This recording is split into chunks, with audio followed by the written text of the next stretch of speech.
27장은 이제 드디어 바울이 그렇게 간절히 원하던 로마로 가는 그 길을, 그 항해 길을 설명하고 있습니다. 저는 27장 내용을 보면 두 가지 이야기가 생각납니다. 하나는 우리 주일학교 때 부르는 그 찬송 있잖아요. 나는 구원 열차 올랐다고서 하늘나라 갑니다.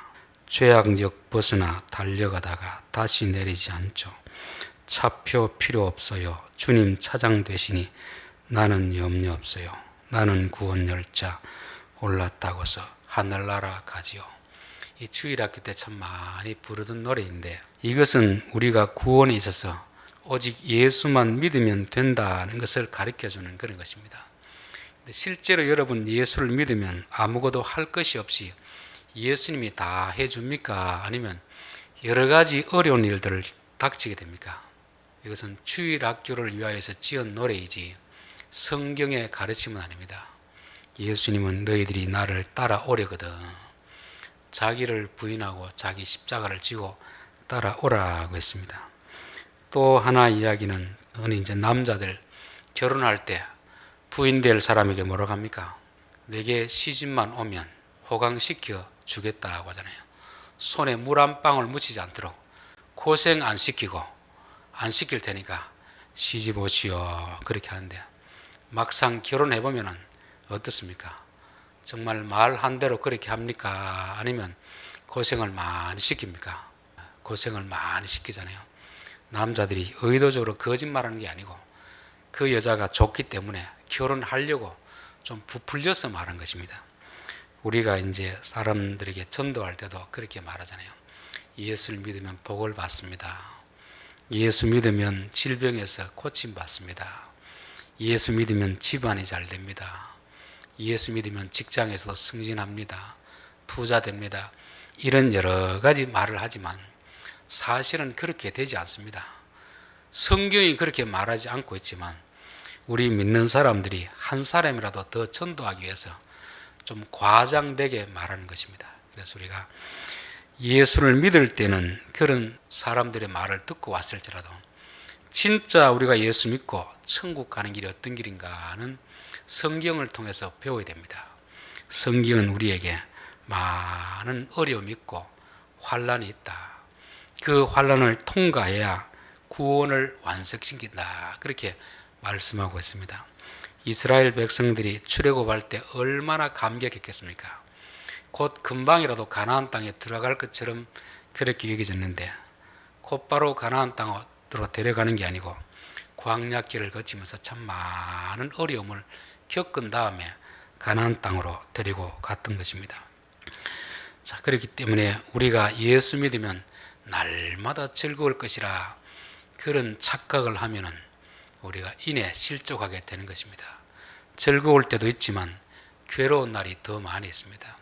예수님 앞에 가면 매일매일이 즐겁겠지만 땅에 사는 동안에는 우리가 많은 고난을 겪고 나서 그렇게 천국에 이르게 된다는 것을 말씀하고 있습니다. 또 우리가 주의 일을 감당하면, 주님이 기뻐하는 일을 하면 우리 앞에 형통한 길만 놓이고 탄탄대로로만 하나님 인도하실 것 같은데 그것 또한 거짓말입니다. 구약에 나오는 선지자들의 삶을 보면 얼마나 많은 어려움을 겪었는지 알 수 있잖아요. 예수님의 제자다가 그랬고 사도 바울이 그렇습니다. 사도 바울은 자기의 욕망을 이루기 위해서 이렇게 하는 게 아닙니다.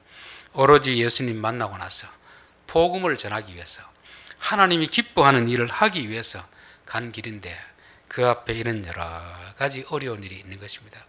이것은 사도 바울에게만 있는 일이겠습니까? 오늘 우리에게도 일어날 수 있는 일이겠습니까?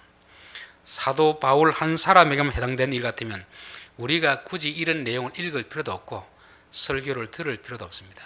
성경이 이걸 기록해 놓은 이유는 사도 바울뿐만 아니고 예수님을 믿는 모든 사람에게 또 하나님의 사명을 감당하는 모든 사람에게 정도의 차이는 있지만 이런 일을 겪게 될 것을 말씀하고 있는 것입니다. 그런 상황에 닥칠 때 실망하지 말고 당연하게 여기라는 것입니다. 그리고 사도 바울이 이런 상황을 어떻게 극복했는지 보고 우리도 배우라는 그런 의미에서 이런 내용을 기록해 놓았습니다. 사도행전 20장 후반부터 26장까지 참 예루살렘에 와서 유럽에서 그 교회에서 크우제 헌금을 거두어서 예루살렘 교회에 전달하려고 왔는데 유대인들에게 모함을 당하고 핍박을 당하고 고소를 당하고 2년 이상 오랜 시간을 참 죄수 아닌 죄수의 신분으로 그렇게 보내고 결국 이제 27장에 와서 드디어 꿈에도 바라던 로마로 가는 그런 길목에 지금 들어서고 있습니다. 참 이 사도 바울의 마음은 얼마나 가슴이 뛰겠습니까? 그렇게 가고 싶어 했던 그 로마인데 이제야 가는구나 그런 설레임으로 배에 올랐을 것입니다. 그런데 또 그렇지만은 않은 것은 이 사도 바울이 갈 때 특사의 자격으로 가지 않습니다. 물론 하나님은 바울을 특사의 자격으로 로마로 보내지만 현실적으로 보면은 죄인의 신분으로 가는 것입니다. 물론 앞에서 아그리빠 왕 베스도 총독은 무죄라고 선언했습니다. 그 로마의 어떤 총독하고 이스라엘 왕이 무죄라고 해도 여전히 유대인은 이 사람은 죄인입니다. 고소하고 고소를 취하지 않으니까 결국 로마까지 가서 재판을 받아야 되는 그런 신분에 놓여 있습니다. 즉 바울은 죄수의 신분으로 가는 것입니다. 또 이 가이사랴에서 로마까지 거리가 얼마인지는 모르겠는데 제가 이 구글 얼스라는 걸 한번 직선으로 쭉 그려보니까 3,000km나 됩니다. 3,000km. 여러분 3,000km 같으면 우리나라에서는 3,000km 된 데가 없습니다. 저 부산에서 저 끝까지 우리나라 지도 끝까지 가도 3,000km가 안 됩니다. 그만큼 먼 거리인데 그걸 비행기를 타고 가는 것도 아니고 배를 타고 가는 것입니다. 그렇다고 오늘날처럼 뭐 큰 쾌속정이 있는 것도 아니고 그 당시는 뭐 2000년 전이니까 배가 있어도 얼마나 큰 배였겠습니까? 그렇죠? 조그마한 배를 타고 그렇게 먼 길을 떠나는 이런 것입니다. 그래서 저는 이 바울이 로마로 가는 이 길이 마치 우리가 예수를 믿고 천국을 향해서 나아가는 그 길과 같지 않을까 그런 생각입니다. 정말 천국에 가겠다는 그 부푼 꿈을 안고 배에 오르지만 많은 갈등, 어려움을 겪게 되는 그 바울의 사정이 오늘 우리가 예수 믿고 정말 주님의 뜻을 따라 살고 천국을 향하여 가는 그 여정과 꼭 같은 것은 아닌가 그런 생각이 합니다. 그래서 우리의 신분은 하나님의 백성이지만 그것은 하나님이 우리를 인정해 주는 것이고 세상은 그렇게 인정해 주지 않습니다. 하나님은 로마를 복음화시키기 위해서 바울을 특사로 보내지만 세상 사람들은 여전히 바울을 죄수로 취급하고 있습니다. 이게 우리 그리스도인의 딜레마가 아니겠습니까? 하나님이 우리를 인정하는 것하고 세상 사람이 우리를 바라보는 그런 시각이 다르다는 것을 말씀하고 있습니다. 우리가 주님의 뜻을 행하고 주님이 기뻐하는 일을 행할 때에도 하나님은 우리에게 시온의 대로로만 인도하는 것이 아닙니다. 꽃길로만 인도하는 것이 아닙니다. 사망의 음침한 골짜기로 인도할 때가 있고 폭풍이 이는 바닷가로 인도할 때가 있다는 것을 우리 염두에 두고 살아야지 그런 일을 당할 때 시험에 들지 않습니다. 신방 가서 자녀들을 위해서 기도해 줄 때는 기도는 그렇게 해줍니다. 주여 이들의 자녀들이 시온의 대로로 가게 하옵소서. 그러나 사실은 시온의 대로로만 인도하는 게 아니고 어떻게 합니까? 꽃길로만 인도하는 게 아니고 험한 바다로도 인도하고 산길로도 인도하고 사망의 음침한 길로도 인도하는 것입니다. 그런 기도를 하면 또 교인들이 시험 들까 싶어서 주여 시온의 대로를 인도하여 주십시오 그렇게 기도하는 거잖아요. 실제는 그렇게 기도하면 안 되고 어떻게 합니까? 사망의 음침한 길을 갈지라도 이들이 실족하지 않게 하옵소서. 풍랑이 있는 바다를 갈지라도 믿음을 가지고 그 풍랑을 극복하는 자가 되게 하옵소서.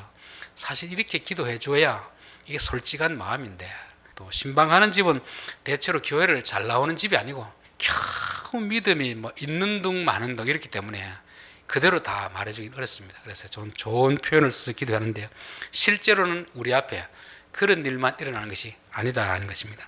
사도 바울이 가는 길에도 이렇다면 하물며 우리 길이야. 우리 앞에도 이와 같은 길이 있다는 것을 우리가 염두에 두고 살아야 됩니다. 자, 2절 아시아 해변 각처로 가려 하는 아드라데노 배에 우리가 올라 항해할세 마게도냐의 데살로니가 사람 아리스타고도 함께 하니라 되어 있습니다. 여기서 우리라는 표현은 누가 지금 여기서 함께 하고 있다는 겁니까? 사도행전을 쓴 누가가 함께하고 있다는 거죠. 그렇죠?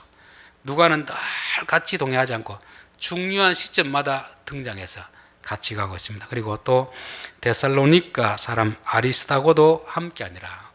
아마 바울이 데살로니가 지역에서 복음을 증거했을 때 이 사람이 은혜 받고 바울을 따라 나선 것 같습니다. 그래서 이 사람은 바울이 어려움을 당할 때마다 늘 동행했던 그런 사람들이었습니다. 이걸 보면 우리가 뭘 알 수 있냐면 하나님이 우리의 길을 인도할 때 꽃길로만 인도하는 것은 아니고 시온의 대로만 인도하는 게 아니고 때로는 폭풍이 있는 바다로 인도하시고 때로는 험한 짐승이 있는 산길로 인도하시지만 그러나 홀로 두시지 않고 어떻게 한다는 겁니까? 동력자를 붙여주는 것입니다. 동행자를 붙여주는 것입니다.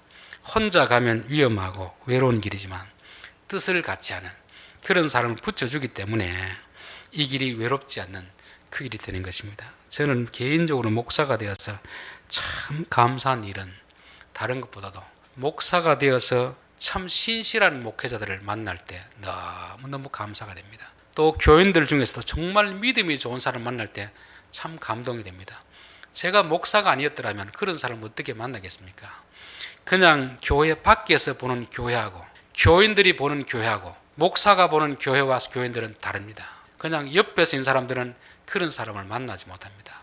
그러나 주의 일을 하다가 보면 저 사람은 정말 귀한 사람이다. 정말 하나님 앞에 헌신한 사람이다. 그런 걸 볼 때가 많이 있습니다. 그래서 저는 교인들 가운데서도 저보다 훨씬 더 믿음이 좋은 사람을 만나고 나서 참 부끄러움을 느낄 때가 많이 있습니다. 그러면서 주여 저런 귀한 사람을 만나 계시니 감사합니다.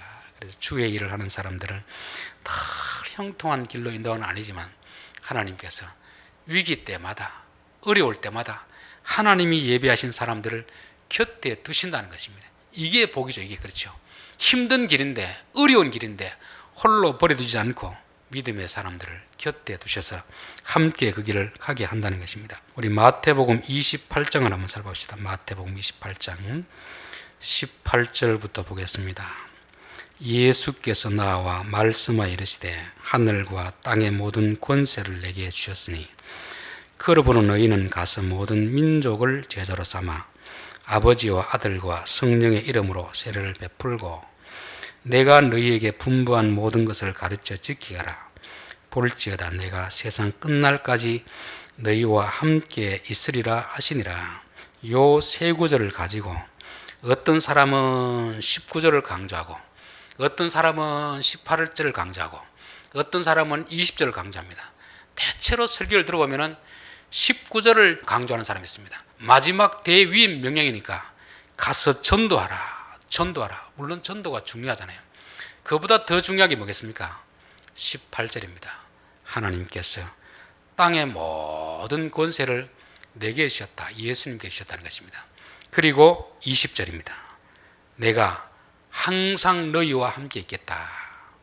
즉 하늘의 권세를 가진 예수님이 우리와 함께 있으니까 우리와 항상 함께 있으니까 겁먹지 말고 예수님을 좀 전하라는 거잖아요. 그렇죠? 그래서 앞뒤 다 빼버리고 19절만 가지고 설교하면 우리가 얼마나 부담스러운지 모르잖아요. 이 기쁨으로 감당할 수 있는 일인데 이게 그냥 중간에 한 절만 가지고 무조건 우리에게 무거운 멍에로 주어지니까 사람들은 이 말씀을 좀 부담스러워하는 것입니다. 이 말씀은 부담스러운 것이 아니고 영광스러운 복음 아닙니까? 하늘과 땅의 권세를 가지신 그분이 우리와 항상 함께 있는 것입니다. 언제?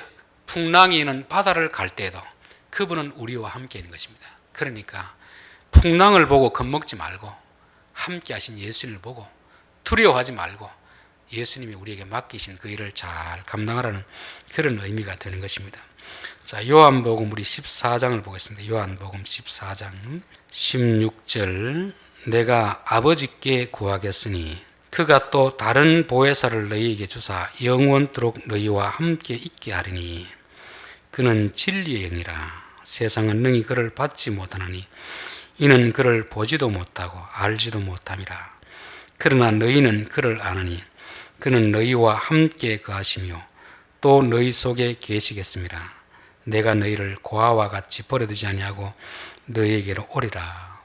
예수님이 떠나가시면서 내가 가면 나와 똑같은 보혜사인데 나와는 인격이 다른 그 보혜사를 너에게 보내주겠다. 그러면 내가 너희와 영원토록 함께 있겠다 하는 것입니다. 그러니까 마태복음 28장 20절의 말씀은 요한복음 14장 16절의 말씀으로 이루어지는 것입니다. 성령님을 통하여서 우리와 늘 함께 하는 것입니다. 그는 진리의 성령이다. 그분은 우리 안에 계시면서 늘 진리를 깨닫게 해주셔서 인도하시는 분입니다. 그래서 우리를 고아와 같이 버려두지 아니하겠다, 너희에게 오겠다 하는 말씀은 성령님을 통해서 우리와 함께 하시겠다 하는 것을 말씀하고 있습니다. 그래서 저는 우리 성도들은 어떤 상황이 닥치든지 그 상황에 겁먹지 말고 그 상황 가운데서도 하늘과 땅의 권세를 가지신 하나님이 우리와 함께하고 있다는 그 생각을 늘 가지고 살아야 될 줄 믿습니다. 자, 3절 이튿날 시돈에 대니 율리오가 바울을 친절히 대하여 친구들에게 가서 대접받기를 허락하더니, 하나님이 바울을 비행기로 인도하는 게 아니고 호화 여객선으로 인도하는 게 아니고 화물선으로 죄수의 신분을 인도하지만 동역자를 두시고 또 율리오라는 그 백부장, 그 감독이 바울에 대해서 호의를 가지고 대하도록 그렇게 하는 것입니다. 주의 일을 하다가 보면은 믿는 자들만이 우리의 동역자가 되는 게 아닙니다. 믿지 않는 사람 가운데서도 하나님께서 믿는 자들을 돕는 그런 사람이 있게 하는 것입니다. 요셉이 종으로 팔려갔을 때 보디발에게 은혜를 입잖아요. 그렇죠? 보디발이 요셉을 잘 봐주잖아요. 이게 누가 한 것입니까? 하나님이 보디발의 마음을 감동시켜서 이 종은 내가 기뻐하는 종이니까 좀 잘 보살펴줘라, 그렇게 하는 것입니다. 감옥에 들어갔을 때도 간수가 어떻게 합니까? 요셉을 잘 봐주잖아요. 저는 우리 성도들이 직장 생활을 할 때도 그렇고 어떤 일을 할 때도 그렇고 우리 곁에서 돕는 믿음의 사람도 있지만 믿지 않는 세상 사람을 통해서도 우리에게 호의를 베푸는 그런 사람을 하나님이 두시리라, 저는 그렇게 믿습니다. 그래서 하나님 우리에게 만남의 복을 주십시오. 또 믿음의 사람뿐이 아니더라도 믿지 않는 불신자라도 우리와 함께 일할 때 우리에게 은혜를 베풀 수 있는 그런 자를 만나게 하옵소서. 늘 그런 기도를 해야 될 줄 믿습니다. 자, 그리고 오늘 쭉 8절까지 읽은 내용은 여러 가지 지명이 쭉 나옵니다. 우리가 지도를 찾아봐도 이게 어딘지 다 모르는데 이 누가는 이 지명을 다 기록해 놓고 있습니다. 왜 기록해 놓겠습니까? 물론 누가가 의사니까 꼼꼼하게 지도를 다 기록하는 그런 경우도 있을 것입니다. 근데 누가는 그 같은 장소 하나하나가 그에게는 다 의미가 있는 장소이기 때문에 그 장소를 기록해 놓는 것입니다. 여러분 하루의 어떤 일거수일투족이 여러분의 폰에 다 기록되고 있다는 거 아시죠? 폰을 끄지 않고 들고 다니면 내가 어디에 갔는지 스마트폰에 여러분의 장소가 다 기록되고 있습니다. 우리는 몰라도 그 장소가 다 기록되고 있다는 것을 아셔야 됩니다. 그렇다면 스마트폰이 기록하고 있는 장소를 하나님은 기억할까요, 안 할까요? 하나님도 다 기억을 합니다. 오늘 우리가 어디에 갔는지, 누구를 만나는지, 무슨 이야기를 했는지 하나님은 우리의 일거수일투족을 다 기록하고 있다는 것입니다. 민수기 33장에 가면은 이스라엘 백성들이 애굽에서 나와서 가나안까지 갈 동안에 머물렀던 진을 쳤던 장소 42곳을 다 기록해 놨습니다. 일일이 메모를 안 해놓은 이상 어떻게 그걸 기억하겠습니까? 40년이 지났는데 그것을 다 기억해 놓고 있습니다.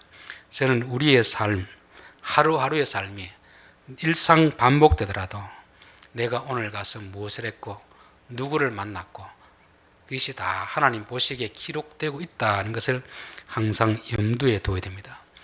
이 바둑을 좋아하시는 분들은 이제 프로 기사하고 아마추어 기사의 차이가 있습니다. 물론 실력도 차이가 있지만 무슨 차이가 있냐면은 프로 기사들은 바둑을 뜨고 나서 반드시 복기를 합니다. 복기. 첫 수부터 어떻게든지 복기를 다 합니다. 근데 아마추어들은 복기를 하지 않습니다. 하지도 않고 할 수도 없습니다. 왜 그렇게 했습니까? 아마추어는 막 두거든요. 대충 막 두니까 기억이 안 납니다. 근데 프로들은 한 수 한 수 들 때마다 왜 내가 여기를 뒀는지, 내가 여기를 두면 상대방이 어떻게 둘 것인지 계산을 다 해서 두기 때문에 복기가 가능한 것입니다. 저는 우리의 삶도 복기가 가능한 삶을 살아야 되겠다. 어디에 갔다 왔으면 내가 거기서 무엇을 했고 누구를 만났고, 이게 우리는 다 잊어버리고 있는데 하나님은 다 기억하고 있습니다. 마태복음 25장에 보면은 양과 염소의 비유예요. 예수님이 다 너가 어릴 때 나를 도왔다, 돕지 않았다 하잖아요. 언제 우리가 그렇게 했습니까? 그렇게 말하지만 예수님은 다 기록해놓고 기록을 근거로 해서 우리를 평가하고 있는 것입니다. 그렇다면 예수님이 평가하고 기록하고 있는데 우리가 기억을 하지 않는다는 것은 이게 무책임한 거잖아요. 저는 하루하루의 삶을 항상 기록으로 남겨야 된다. 기록으로. 또 저녁에 잠들기 전에 내가 오늘 무엇을 했는지, 오늘 혹시라도 내가 잘못한 것이 있다면 잠자기 전에 그 문제를 다 해결해야 됩니다. 사람에게 섭섭한 일이 있으면 전화를 해서라도 오늘 내가 말 실수를 했습니다. 잘못했습니다. 그리고 잘한 것이 있으면 이야 오늘 내가 참 이 부분은 잘했구나 싶으면 내일도 좀 더 잘해보자. 이런 매일매일 복기가 있는 인생이 발전이 있습니다. 그냥 복기가 없고 그냥 똑같은 삶을 살아가면 10년이 지나도 변화가 없습니다. 여러분 짐승들하고 사람의 차이는 뭔가 아시잖아요. 짐승들은 1000년 전이나 지금이나 똑같은 삶을 살고 있습니다. 왜냐하면 그들은 본능을 따라 살거든요. 사람은 그렇지 않잖아요. 1000년 전과 100년 전이 다르고 100년 전과 10년 전이 다르고 10년 전과 지금이 다릅니다. 근데 사람들도 아무런 생각 없이 그냥 살아가면 짐승과 다를 바가 없습니다. 사람의 차이는 반드시 복귀하는 삶을 살아야 한다. 복귀하는 삶.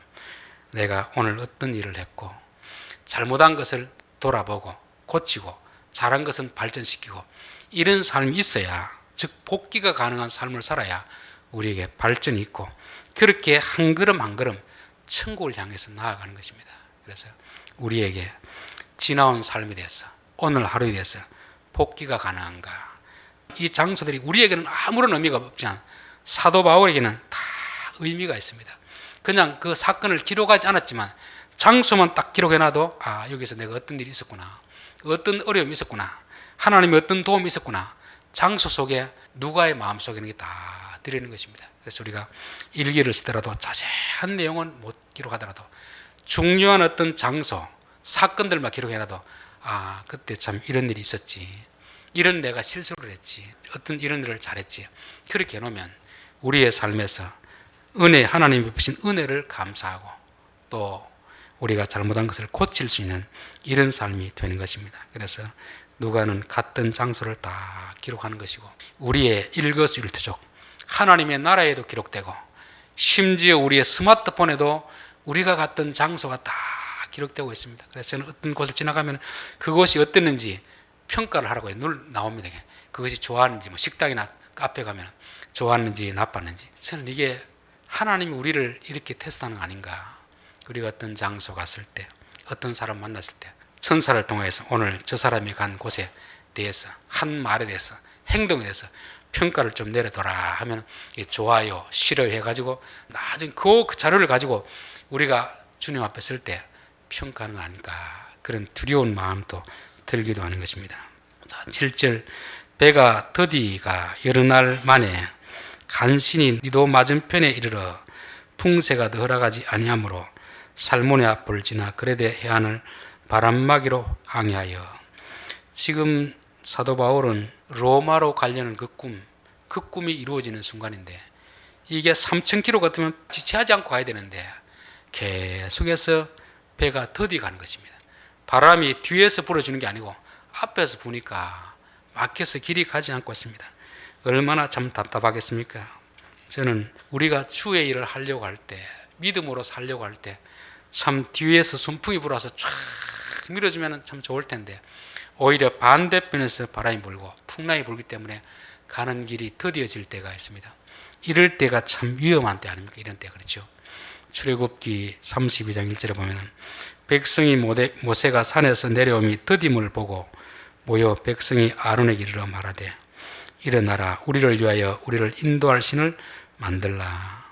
산에 올라간 모세가 그들이 기다려도 오래되어도 내려오지 않으니까 더 이상 기다리지 못하고 우상을 만들어 섬기는 이런 잘못을 저질렀습니다. 사무엘상 13장에도 보면 사울은 사무엘이 정한 기한대로 이레 동안을 기다렸으나 사무엘이 길갈을 오지 아니하며 백성이 사울에게서 흩어지는지라. 사울이 이르되 번제와 화목제물을 이리로 가져오라 하여 번제를 드렸더니 약속한 기간에 이루어지지 않으니까 더는 못 기다리고 그만 자기가 번제를 드렸다가 하나님 앞에 책망을 받게 되는 그런 사건입니다. 창세기 16장에 보면은 아브라함도 마찬가지잖아요. 가나안 땅에 온 지 10년이 되었더라.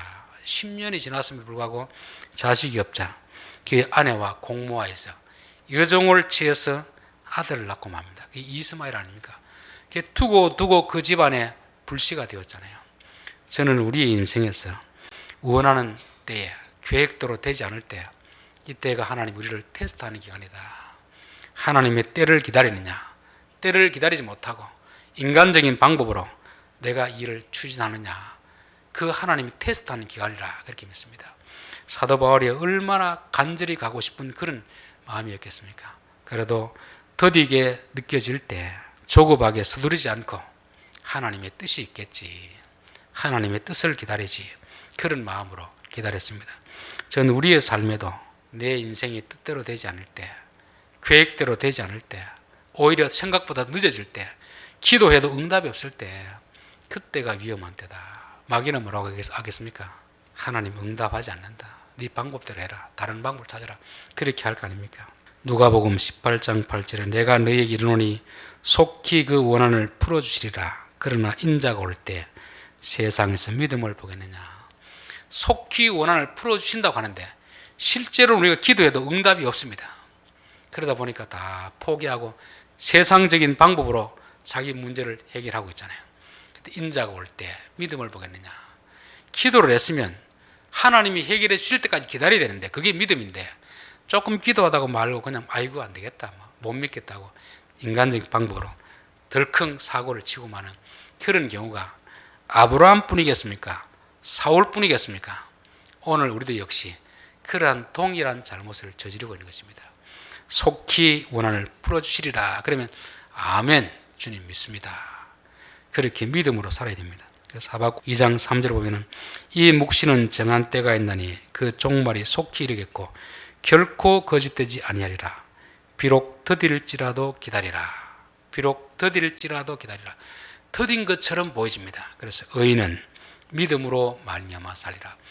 하나님은 반드시 이루는 분이니까 기다리고 기다리는 것이 이게 믿음이다. 그렇게 말씀하고 있습니다.